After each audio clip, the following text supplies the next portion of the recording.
தாறு மாறும் உள்ள சந்ததி. உபாகம் புஸ்தகம் 32:5 வாசிக்கிறோம். இது மாறுபாடும் தாறுமாறும் உள்ள சந்ததி. இதெல்லாம் தேவனுடைய மந்தைக்குள்ளே காணப்படும். எப்படி ஐயா? ஆமாம், பீலேயாம் உபதேசம் சொன்னால் 1000 பேர் 1000 கள்ள உபதேசம் சொன்னால் கூட விசுவாசிகள் உறுதியான நிலைப்பாடு இருக்கணும். இங்கே மீதியான ஸ்திரீகள் உள்ளே வந்ததும் அவருடைய கவர்ச்சியை பார்த்து இவங்க மயங்கி போய் கொஞ்சம் பேர் விரல் விட்டு எண்ணக்கூடிய கொஞ்சம் பேர் அந்த வேசித்தன பாவத்துக்குள் விபச்சார பாவத்துக்குள் ஈடுபட்டு விடுகிறாங்க. ஆண்டவருடைய ஆசீர்வதிக்கப்பட்ட சமூகம் பூரண ஆசீர்வாதம் உரைக்கப்படுகிற சத்தியம் அல்லது உபதேசம் முழு சபைக்கும். அதில் பெரியவர்கள் சின்னவர்கள் என்பதெல்லாம் இல்லை, எல்லாரும் கடைபிடித்து ஆக வேண்டும். கடைபிடிக்கிறவர்களுக்கு 100%, அதாவது கர்த்தருடைய மந்தையில் சொல்கிறேன், அத்தனை பேரும் ஆசீர்வதிக்கப்பட வேண்டும். மேல் வீட்டாரில் இந்த 120 பேர் மீதும் அந்த அபிஷேகம் வந்தது. ஆனால் இங்கே சபைக்குள் இருந்தாலும் அவர்களுக்கு திருப்தி இருக்காது. திருப்தி என்றால் என்ன? அது செவி சாய்க்க மாட்டாங்க. இது கடினமான உபதேசம், யாருக்கு செவி கொடுப்பாங்க?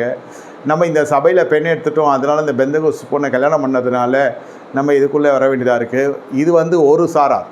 இல்லைனா கல்யாணம் பண்ணுற வரைக்கும் இருந்துட்டு அதுக்கப்புறம் நான் புருஷன் எங்கேயோ அங்கே தான் நீ இருக்கணும்னு சொல்லிட்டு அங்கே கூப்பிட்டு போயிடுவாங்க.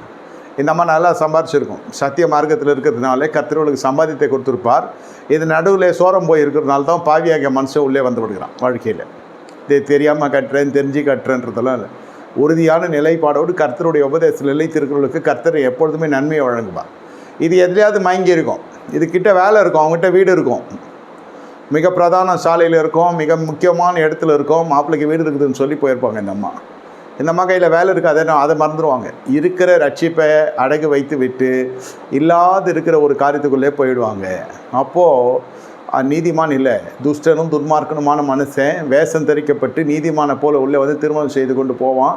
அங்கே போனதும் இதெல்லாம் என்ன, பிள்ளைகள் அல்ல, ஆசீர்வாதத்தை பெற்றுக்கொண்ட உடனே அது கிளப்பிடுது. கல்யாணம் அந்த இடத்துல, அந்த பகுதியில், கல்யாண பகுதியில் கரைப்படுத்தப்பட்ட ஜீவன். ஒன்று பசங்க, அப்படி இல்லை பெற்றோர். ஆனால் ஆக மொத்தம் பசங்களை பெற்றோர் ஆக்கணும் இல்லை. இங்கே விசுவாசிகள் பீலேயாம் உபதேசத்தில் பாதிக்கப்பட்டதும் செங்கடலை கடந்து வந்தவர்கள், மண்ணாவை சாப்பிட்டவங்க, மேக ஸ்தம்பத்தையும் அக்கினி ஸ்தம்பத்தையும் ருசித்தவர்கள், அதில் அவங்க களி கூர்ந்தவங்க அந்த பாதுகாப்புக்குள்ளே இருந்த ஜனங்க தான்.